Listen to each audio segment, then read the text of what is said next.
నాడు యూనివర్సిటీ మంచి భవిష్యత్తు కోసం తెలుగు విద్యార్థులు ఇష్టపడే యూనివర్సిటీ. జూనియర్ ఎన్టీఆర్ గారికి మీకు మంచి పరిచయం ఇది ఉందన్న. ఆయన అభిమానులు కలిసి కూడా అభిమానులతో ఇంటరాక్షన్ అయ్యి కూడా చాలా ఇయర్స్ అవుతుంది. ఎవరు? జూనియర్ ఎన్టీఆర్ గారు. ఆయన ఇంటరాక్ట్ అభిమానులు ఆయన గురించి ఏమైనా కొన్ని మాటలు మీరు చెప్తారా? కానీ నేను ప్రత్యేకంగా నేను కాంప్లిమెంట్ చేయాల్సిన అవసరం లేదు. ఫ్రెండ్స్ కదా. ఫ్రెండ్స్గా ఒకటి చెప్తా. Is a great actor. Proven that. చిన్నప్పుడే ప్రూవ్ చేసుకున్నాడు అతి చిన్న వయసులోనే.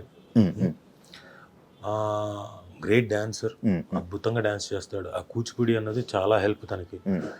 ఏమేం ప్రాక్టీస్ చేయడు, ఏం చేయడు, అలా వచ్చి గబగబా చూసి అనుకుని గబగబా చేసేసి టేక్ అంటాడు, చేసేసి వెళ్ళిపోతాడు. సో ఫైట్లు కూడా ఇప్పుడు ఇవి చేయగలిగిన అవి తెలుసు కాబట్టి చేస్తాడు డాన్స్. ఫైట్లు తెలియదు కదా. కానీ ఫైట్లు కూడా ఫైట్ మాస్టర్ చేసేటప్పుడు అవన్నీ చూసి వాళ్ళు చెప్పింది గ్రహించి వెంటనే అదేం ప్రాక్టీస్ చేయలేదు తను. అప్పటికప్పుడు ప్రాక్టీస్ చేసుకొని ఆ విగరు, ఇంకోటి ఆ స్ట్రెచ్లు కానివ్వండి, ఆ ఫాల్స్ కానీ అక్కడికక్కడ నేర్చుకొని చాలా అద్భుతంగా చేస్తాడు. తీసుకునే శక్తి ఎక్కువ, బాగా గ్రహించే శక్తి ఎక్కువ. మీరు ఎలాంటి వాడు అంటే, ఇప్పుడు దుర్యోధనుడు కనుక మనకు ఎదురుగా ఉన్నాడు అనుకోండి, మిమ్మల్ని కౌగిలించుకుంటే మొత్తం లాక్కుంటానంట కదా మీలోంచి శక్తి. అలా మీరు గనక ఉన్నారంటే మీలోంచి మొత్తం శక్తి లాక్కుంటాడు. మీలో ఉన్న విద్య అంతా అని లాగుతాడు. మమ్మీలో అన్నాళ్ళు వసూలులాగా అని పిలుస్తాడు. సో చాలా ఏకసంతాగ్రహి. ప్లస్ చూస్తాడు ఎవరు ఏం చేస్తున్నారు ఏంటి, అబ్జర్వేషన్ ఎక్కువ. అండ్ ఆ అబ్జర్వేషన్ ఉంది కాబట్టే వెంటనే ప్రతిదీ ఈజీగా గ్రహించగలుగుతాడు. మీ ఇద్దరికి ఏమైనా గ్యాప్ వచ్చిందని? గ్యాప్ ఏం లేదు, మా ఇద్దరు గ్యాప్ ఏంటి, గ్యాప్ అనుకుంటారు జనం. అనుకుంటున్నారు అంటే పెళ్ళైన తర్వాత కూడా నేను పక్కనే ఉండాలి, నైట్ 12 గంటల వరకు ఉండాలంటే సాధ్యమా? ఒకప్పుడు మేమంటే తనకు పెళ్లి కాలేదు కాబట్టి ఫ్రెండ్స్ అందరం కూడా దాదాపుగా పని లేనప్పుడు, తనకు షూటింగ్ లేనప్పుడు వాళ్ళ ఇంటి దగ్గర అందరం కూర్చొని సరదాగా బిర్యానీలు తను వండింది తిని మాట్లాడుకోవడం, జోకులు వేసుకోవడం, పాటలు పాడుకోవడం. తన పాటలు అద్భుతంగా పాడతాడు. అలా అలవోక పాడతాడు. ఏ పాట అయినా సరే మొత్తం లిరిక్స్ గుర్తుంటాయి. ఇప్పుడు మనకు ఒక పాట గుర్తుందంటే ఓకే, ఇలా ఏదైనా వస్తుంటే అది పాడుతుంటాడు లిరిక్. త్రిబుల్ ఆర్ సినిమా టైంలో మన కీరవాణి గారు కూడా చెప్పడం జరిగింది. ఆ జుమ్ముకు అదంటది కదా, ఒక పాయింట్ మీద చెప్పి ఆ లైన్ గురించి చెప్తాను. నాకు ఈ పాయింట్ ఇలా నచ్చదని కూడా అంత పాయింట్ టు పాయింట్ చెప్తూ ఉంటారు సాంగ్స్ మీద. ఎవ్రీ లైన్ కూడా ఆయన వింటారు.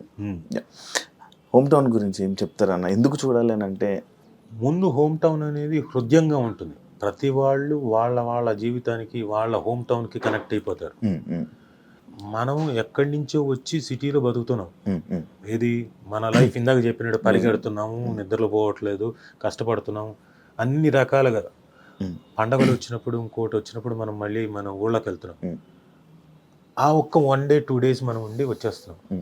బట్ హోమ్ టౌన్ చూసిన తర్వాత ఏం చేస్తారంటే, అట్లీస్ట్ మనం సంవత్సరానికి 3 సార్లన్నా వెళ్ళి ఒక్కొక్క 3 రోజులు 4 రోజులైనా ఉండి మన హోమ్ టౌన్తో కనెక్ట్ అవుదాం, మనం అక్కడ గడిపోద్దాం అని ఫీల్ అవుతారు.